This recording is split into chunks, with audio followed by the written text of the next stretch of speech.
Hello humans, and welcome to the DSP project, your fix of music production and technology. My name is Rupert Brown, and in this episode we will be looking at the Massive Passive plugin by Universal Audio on the UAD plugin platform. Being a UAD plugin means that you need to buy UAD hardware like the satellite firewire unit that I'm running it on.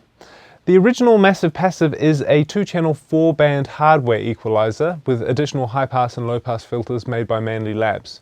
It's a very popular model being used in recording and mastering studios all over the world. And one of the interesting traits of the Massive Passive being passive, the EQ bands are not isolated like you might be used to on an active EQ. This interaction between the bands means boosting one frequency will have an effect on the boost of the other bands. It may seem strange at first and force you to use your ears a little bit more, but it's one of the reasons that this EQ stands apart from the rest. The first question most people want to know when a plugin emulates a real live piece of equipment is, how does it stack up against the real thing? Luckily, Tim Debney at Fluid Mastering agreed to help out, and seeing as he uses the real thing every day, he was the perfect candidate. So let's see what he had to say. So the Manley, do you want to just talk a little bit about how just coming back to the hardware, how that fits in with your chain and what you use it for? General broadband EQ really. I tend to use digital EQs for tight notch filtering because you can get a far tighter notch on a bandpass EQ, etc. But I generally do most of my EQing in the analog domain, whether it be the Manley or the Prism or other EQs that I have in here. And it pretty much features in most tracks that I end up mastering, I have to say. It's just got such a lovely clarity to it, a lovely warmth, but has also got the ability to really drive a signal if you need to. I tend to use it more for boosting. Its cutting is a little bit strange, but on the boosting side of things, it's fantastic. It really gives life and energy to a track. So we had to go into the analog domain, so we came out of the Orpheus analog we had your plugin set up so we could bypass that, didn't we? And then we went straight from the Orpheus into my Manley, from there into my Prism Dream, and then captured both takes on the Sadie system. Exactly. So we had the same conversion happening for both the plugin and the hardware version. It wasn't the ideal situation, was it? I think there would have been better ways of doing it, but because we couldn't run the plugin on my Sadie system, that was the way we had to go, basically. There was a compromise. Yeah, exactly. At least it was kind of the same compromise. The same signal path for both, exactly, yeah. Exactly. So let's, I guess, get to the heart of it. What was your initial opinions? I thought it was pretty accurate, really. The main difference we first noticed was the calibration was slightly out. So I think what we did was we used the same track, obviously, for both tests. We had a 4 dB lift at 100 hertz with a shelf. And then we had a 3 dB lift at 560 on a band pass, and then 2 dBs at 1.5K and 3.9K, if I remember rightly. And I noticed that to get the EQs to have the same effect, we had to add an extra dB on both the bottom end and the 560 hertz.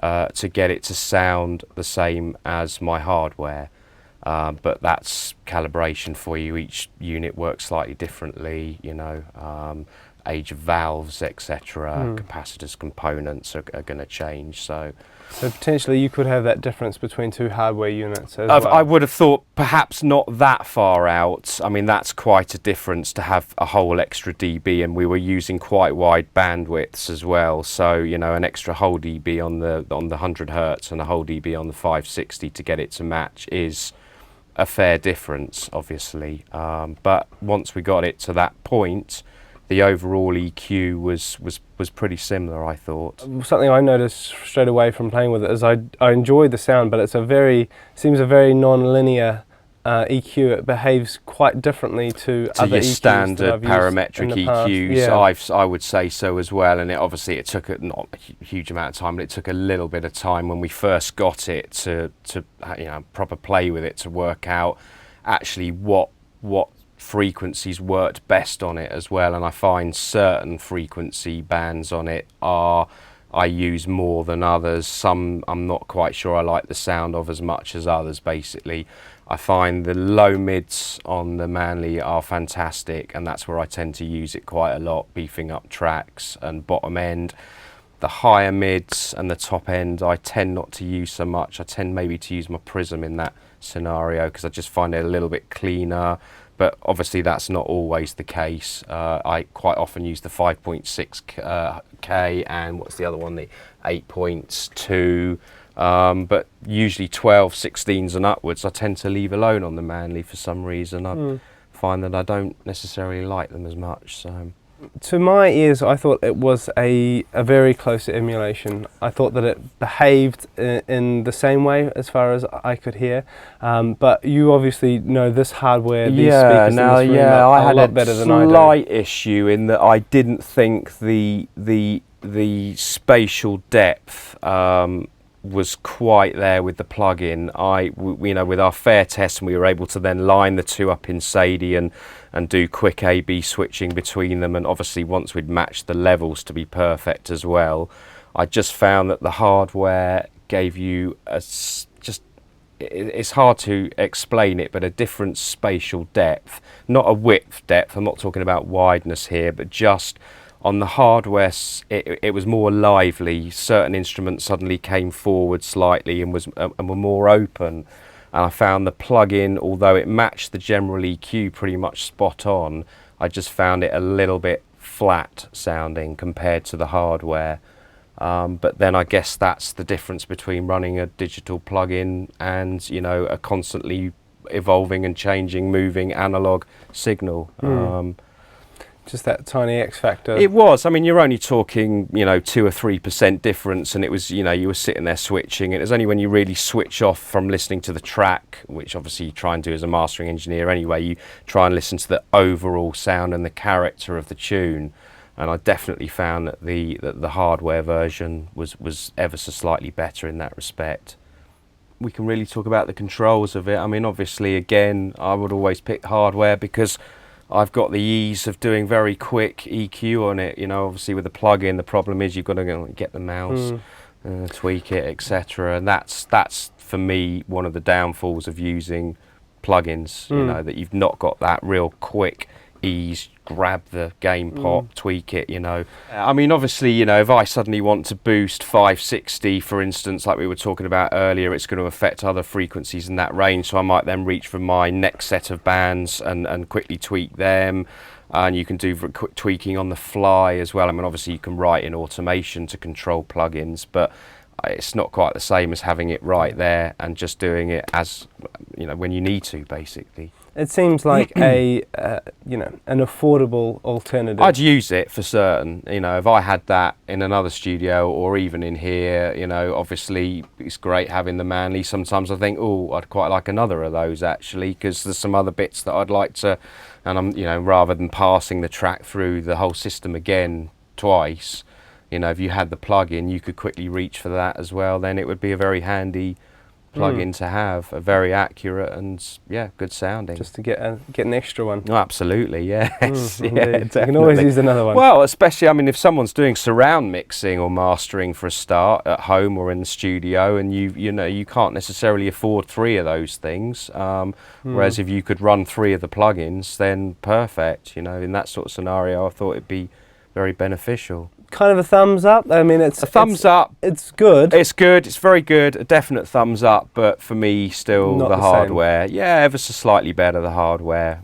I think that's always going to be the case, really, or foreseeable future anyway. As some of you will have deduced from my bad haircut and location, that piece was shot quite a while back when I was in London. At the time, I didn't immediately pick up on the differences between the two versions, but having had a listen again in a familiar environment, I can consistently pick the hardware over the plug-in. The difference is subtle, but it is there, and the hardware is slightly better. But how important is it that it's not an identical match? Well, unless you're looking to replace your existing hardware, not very. You're paying a fraction of the cost of the original hardware at $299 US, assuming you already have the UAD hardware, and for a plugin it sounds bloody good. The plugin comes in both the standard and mastering versions, the difference being the mastering version has smaller adjustments and stepped controls. Step controls are a big advantage on hardware as they allow you to recall the exact settings should you need to recall a master. In software, however, everything is saved and recalled automatically, so stepped controls could be seen as a slight disadvantage as continuously variable controls give you more flexibility. That being said, the steps are at sensible positions and I never found it to be an issue. Also, this plugin is a hog when it comes to UAD resources. My satellite Duo can only run 2 instances of this plugin at a time. This is fine for mastering, but be aware if you're dreaming of putting 16 instances of the Massive Passive on every channel of your mix, it's probably not going to happen. So, if you're looking for a fantastic sounding software EQ with plenty of character, then you've come to the right place. In fact, I struggle to think of a better coloured software EQ. If you can, please let me know in the comments below.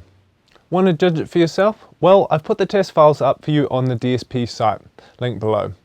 Download them, have a listen, and let us know what you think. A huge thank you goes out to Tim at Fluid Mastering. I owe that guy a lot. You can find out more about Tim and Fluid at fluidmastering.com. And if you're interested in my mastering services, check out dsbmastering.com. Also, I'd like to remind you we're giving away a Kineo 3D pad MIDI controller. Full review and giveaway details in the link below.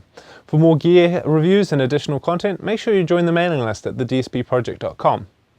Also, if you are looking for samples, please use our affiliate loopmasters.com. If you use the code DSP10, you'll get 10% off your entire order, as well as the Plugin Boutique, which is a great place to buy plugins. They've got many different plugin brands there, as well as some free plugins as well. Again, the same code DSP10 will get you 10% off your order. That's it for this episode of the DSP Project. I'll see you next time.